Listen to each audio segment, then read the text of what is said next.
Hello and welcome to this special edition episode of the Adventures in Advising podcast. This episode serves as the podcast version of the panel session that was done at the 2025 NACADA Annual Conference in Las Vegas titled The State of Advising, an in-depth discussion with past and present NACADA Executive Directors. This is Matt Markin, and of course, Ryan Scheckel's here. What's up, Ryan? Hey, Matt. Looking forward to being able to share these points of view. The number of people who've been where they've been and had the opportunity to think through what's going on in academic advising from that perspective is it's really, really valuable to have that kind of access. And so I'm just really pumped to be even a small part of this conversation. Yeah, and the abstract of this panel, just so listeners know, is that as the NACADA organization draws closer to their 50th year anniversary in 2029, uncertainty in academic advising in the field still looms. So, what lessons higher education professionals learned about themselves from their students? What new policies and practices are on the horizon? What does the future of advising hold for the advising profession? What does NACADA, where does NACADA fit into all of this? So, we have two parts to this episode. Later on, Sherry Souza from the Stupsky Foundation will be back on as a guest host as we interview Wonderful. Kyle Ross and Melinda Anderson. But first, we're chatting with Charlie Nutt, retired NACADA Executive Director, to get us started. Charlie, welcome back as always. So great to see both of you and be a part of this. I'm really excited to hear you doing these conversations because I think it's, as we do enter our 50th year, I think for a new person coming into NACADA, they say, well, God, y'all been around 50 years. What have y'all done? And so I think it's a great opportunity for new members, but as well as experienced members of NACADA to just kind of hear how we got where we are and then see how we move forward. Because I think that's the key, as Ryan said just a moment ago. It's really talking about how do we take what we've learned in the past and prepare for what we're going to be dealing with for the next 10 years. Yeah, for sure. And so, Charlie, let's kind of talk about your experience. So, what originally drew you to academic advising and eventually to leadership within NACADA? I was drawn into it totally because it was my job. I was at a community college as a faculty member teaching English. And at that college, faculty did the advising. And so we did not have any professional advisors at all. We were all required to advise. And so I got hired and went through all the, first day of school with all the administrators and doing all of that. And then the day of registration, my department chair walked in with this folder and said, here are Paul's students from last year. You're going to need to look at these because they're going to be here in 10 minutes to start registering. And that was my total training for academic advising. Luckily, I was kind of a different critter from some of the other faculty members there. I had taught high school for 14 years before I got into the community college area. So I had gone through education courses. I had taught, 10th graders, 9th graders. I had that experience. I had the educational background, whereas many of my colleagues had gone straight into their field and they've gone straight into teaching. And so while they loved their field of biology or psychology or whatever it may be, I'm not always clear that they truly love teaching. And if teaching was not their strong suit, then you can imagine where advising fit into that. And so for most of our faculty, advising was clearly simply registration, getting students registered. And they saw the beginning of the quarter, and then they saw them at the end of the quarter to do the next. And unless the student came in to see them, they made no contact with those advisees unless they happened to have them in class. And so it's a different world for me. I happen to be teaching in what back then was called developmental studies, special programs.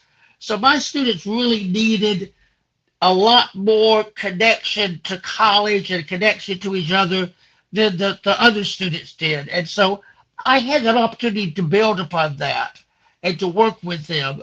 And one of the things I clearly understood after about the first 3 weeks is most of these students had no idea why they were in college.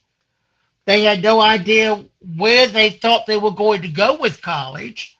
They simply came because mama and daddy said you either go to college or you go to work, and they didn't want to go to work. And so they came to college.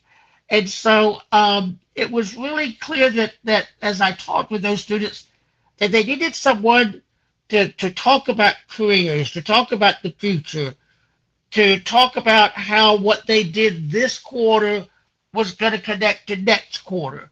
Because we've all been high school students. We all know that once one quarter's over, we assume that's it. We don't ever have to look at that again. And helping a new student understand they've got to build upon this all the way through, particularly if they were going to transfer from our school to a 4-year school, how did they make those connections? And so that's kind of how I got involved. It was not I think I'll be an advisor today. It was simply I was hired to teach. In fact, one of the first NACADA conferences I went to, when I first got involved with NACADA, someone asked me what I did. And I said, well, I teach English, I advise. And I said, well, what do you do? They said, well, I'm an advisor. And I said, well, that's great. What else do you do? And they went, I'm an advisor. And I went, well, but you must teach. That was the first time I understood there was even something called an advisor, because I just assumed everybody had been advised by faculty members, and we must all be faculty members.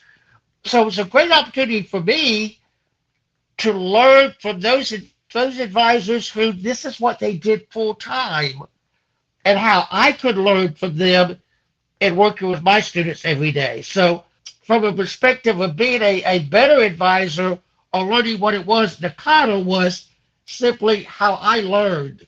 And that was my training. That's why I got involved with it. And so I look back, I've been around about 50 years, I guess.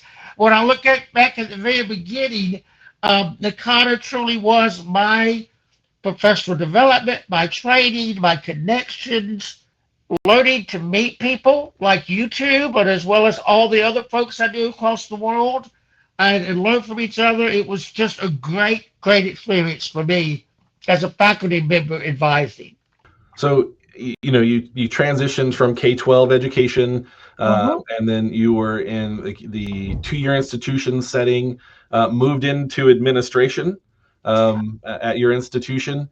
Tell us a little bit about that move and what that was like from your role as a faculty member and advisor, and in moving into an administrative role, specifically with that advising sort of perspective in your toolkit. Well, I was lucky, Ryan, because I was able to convince the president at the college at that point, after I'd gone through 5-6 years of NACADA and getting to know the great Nancy King and learning from her, that we really needed a better words and advising center to work with those undecided students who did not know why they were there. So part of my administrative role was to open up an advising center for all students who were either undeclared, they were in academic warning, they were on probation, they were coming back after suspension, to work particularly with those students. So my role was to open up this advising center to convince faculty members who were already teaching and advising to give me 3 or 4 hours a week to work in the center with this new set of advisors. So that was kind of my job. When I got made vice president for student development services, the key was open an advisement center and provide training. The other piece was that was my responsibility to provide training to all the faculty. And I always try not to be negative, and so I'll be positive. Once a faculty member has been advising for 10 years in their job, if they think they know it all, and that they don't need to go to training anymore. They don't need to have professional development. So making those professional development activities for them be something they saw a need to come to and a way to keep learning about advising. So, Charlie, when we think of your time in NACADA, especially as executive director, I'm sure you've learned a lot of lessons leading an organization. If you could go back and give yourself any advice as you started your tenure as executive director in NACADA, what would it be? I think I understood the connection to the members. I think I understood building a membership where in my opinion, the primary one of the primary goals of NACADA is to connect advisors to each other and to build a professional experience around the field of advising. Probably what I needed to learn, and I learned after a while, is how to deal with boards of directors, because that was a whole different world for me within that. And so I think that was where I needed to work the most, and I did a lot of work in that area. Having been on the board, having been a president of the board at one time, it's a different, you're a different side of the table when you're the person who's bringing all the information for the board to discuss, and then quite frankly to learn when to shut up. Because I needed to bring information to the board, have them discuss it, and learn that my role was not to be making decisions and to be a part of that. My role was to be sure that the executive office and the executive office staff fulfilled the board's directions, the various committees, the various advisory boards, that we were responsible for making sure that the members, where the members wanted us to go, we followed that path. And so I think that was where I needed to work the most. And I learned to do that. After a while, I got pretty good at it. But that was probably where I needed to have the most training in the association piece, was working with members and being sure that members understood, yes, we know you have full-time jobs. We know you have a full-time job on your campus. We're not asking you to implement all of these wonderful new programs that you want the association to do. That's our job to do. And to be a part of that communication at the board table, at the council table, and to learn to keep my mouth shut and listen to what they said, because it wasn't my job to tell them what to do. So looking back, do any moments stand out to you as turning points for NACADA as an association? From your time as executive director and the many things that changed and happened during those times? I think one of the biggest things, and it's kind of in the list of questions y'all sent me and Ryan, you and Matt know it better than anyone, is the whole focus on technology and how technology has changed the field. Technology has changed higher education within that.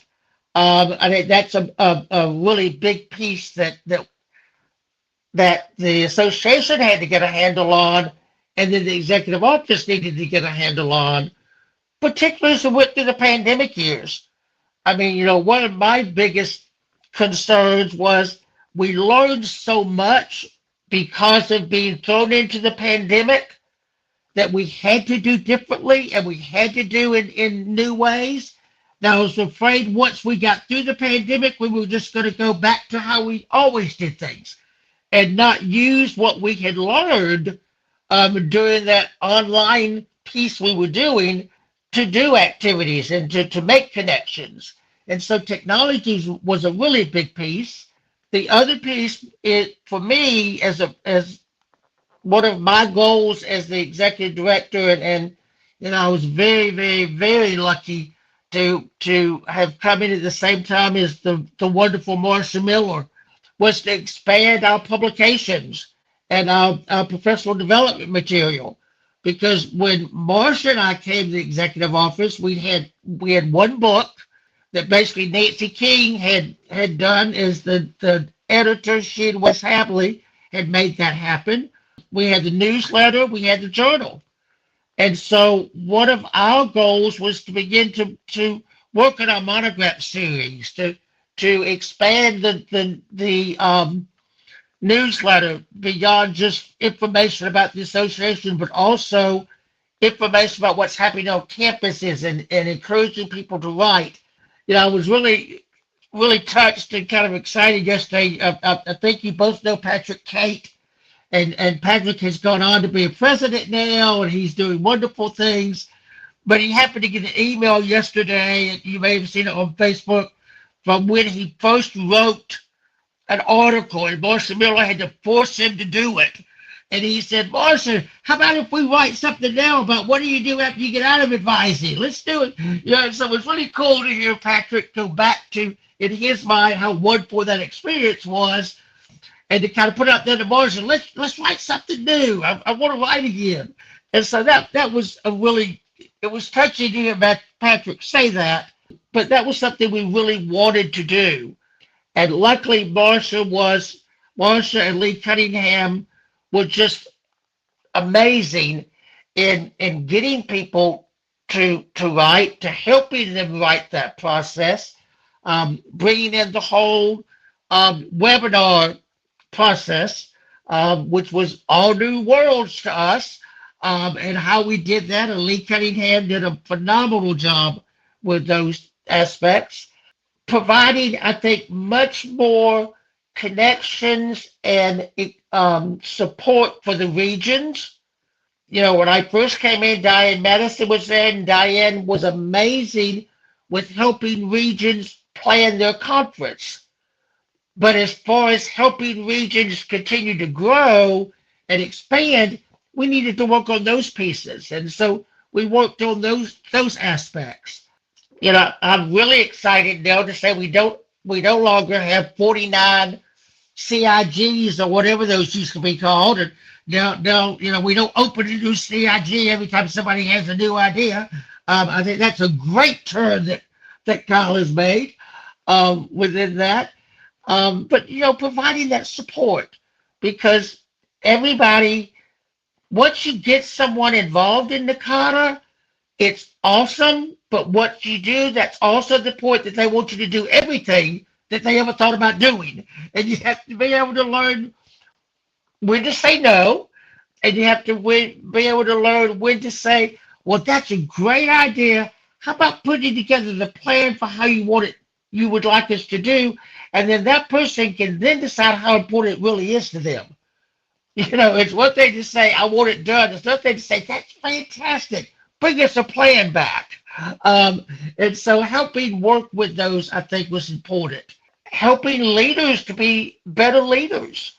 We did not do any type of professional development for our leadership. People came onto the board. They really didn't know what that meant to be a board member. They didn't understand that didn't mean they were running the association. That meant that they were designing as a board where we needed to go. I lived through the days, and you two are too young to remember it, but when we used to have 75-member boards, every single person who had a job for NACADA was on the board. And so when we would have board meetings, there'd be 75 people in the room. And, the vice presidents and the presidents would leave the meetings, but, we were sitting there as a region chair. I came in as a region 4 chair 2 years in the association. And all of a sudden I was there making decisions about the future of the association. And Joanne Huber, who you all know, is a very good friend of mine. And Joanne and I came in at the same time, and we kind of sat in the back of the room and just went like, okay, who's that? And why are they talking? And what do we need to do? And so I think we're doing a much better job with providing professional development to leaders where they are. What a region chair needs to know is very different than what a CIG chair may need to know, than what a council member needs to know, from what a board member needs to know. And I know that we're doing a much better job providing that professional development. And I know Kyle is really focused on that, and moving that forward. Oh, my anxiety would be through the roof if I had to sit in a meeting with 75 people in there. It was scary. Let me tell you, it was scary. So, we know the changes have happened, and let's say just generally in higher ed, it's a different climate than it was years ago. What advice would you give maybe today's academic advisors or higher ed professionals who are entering the profession in advising? I'm laughing at how Matt so tactfully said that years ago, Charlie. Oh no. I think the very first thing I would say to any brand new advisor is get involved with NACADA. I think that ought to be a requirement of new advisors. I'm a firm believer in, and I worked with lots of presidents and chancellors and provosts over the years, to get them to understand the value of NACADA, and that paying that membership fee for new members is the way you get them in and get them to see a part of that. I was not successful with many of those, but I got a few to make some changes within those pieces. Within that, I always tell the story. I was one of the first conferences I spoke at. And I don't even remember where it was. And I got up and gave my speech on student success and the connection of advising to student success and the institutional role in that. And I sat back down beside the provost of that campus. And he said, "You really need to do, and we need to do a better job of that here." And before I caught myself, I said, "Well, you're the provost. Can't you make that happen?" And he looked at me and said, "I can say a lot of things, but that doesn't mean it's going to happen." And that was kind of a click for me to recognize, even a provost can believe in this professional development and believe in that connection, but if they don't find ways to get new advisors to understand that, becomes a big piece within those. I think one of the things I've always had a concern about is, and you're probably hopefully past this now in your role, but this year you 5 get to go to the conference. And so that the other 10 don't get to go, so that means those other 10 don't see any reason to connect with NACADA because they didn't get to go to the conference. And getting members of the association to understand, it doesn't matter whether you attend a conference, you're still going to learn from the association. You're still going to get that professional development from the association. Attending a conference isn't the only way that you achieve that. And making that connection, I think, important as we move forward.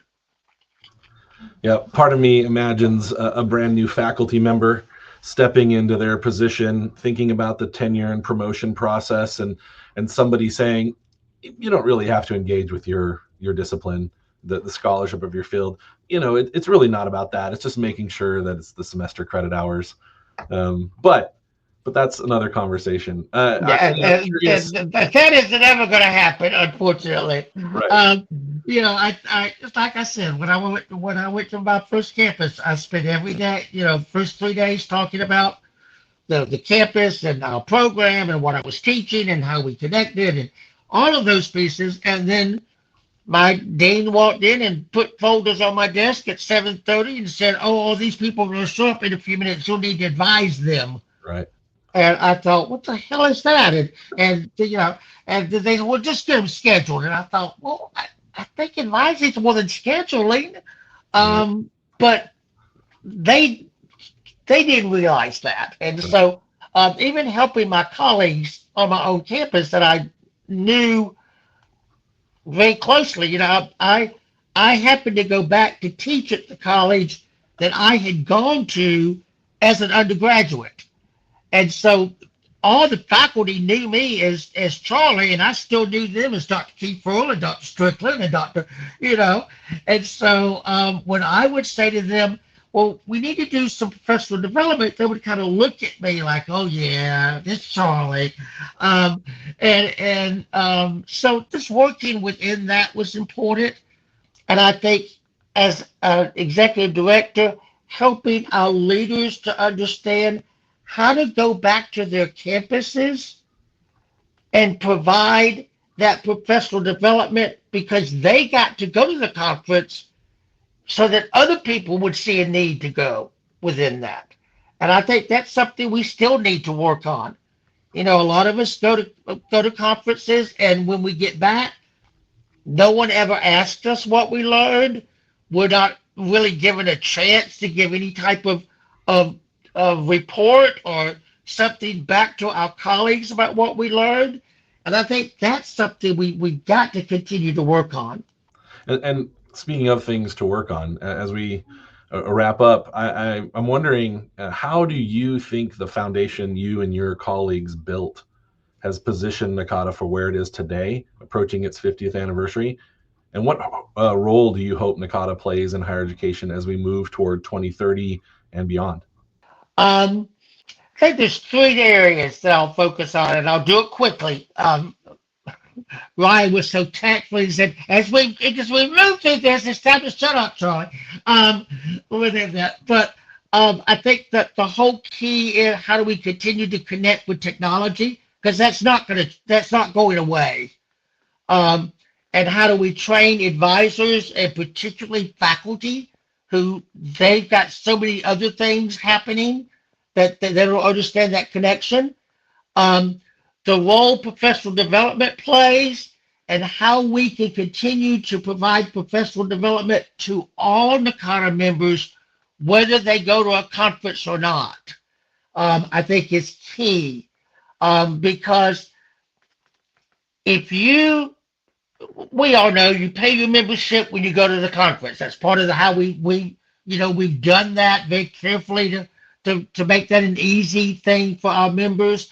But if you don't go that year, you don't pay, then you're not going to have those connections. How do we keep that connection moving forward within that? And then I'm just going to be real frank, Ryan. One of the things I worked really hard on was to build a membership that connected with each other. You know, to go out to campuses, to make those connections. And Kyle is amazing at that. And I just continue to encourage Kyle to make that connection, to build us closer together. Student success is always going to be an issue. And what we have to do is be sure when those conversations are had on campus that academic advising is at that table. And it doesn't have to be any of us, it could be someone else, but advising has to be at the table when we talk about the success of our students, whether it be first year, second year, third year, fourth year, whenever those conversations are held, academic advising has to be at the table. If not, then advising is never going to be seen as a key part of the success of our students in their programs. Very well said. And Charlie, it's always great having you on the podcast to share your knowledge and your experience for listeners. Thank you so much for being on again. Always. It's great to see both of you, as always, and hope to see you again soon.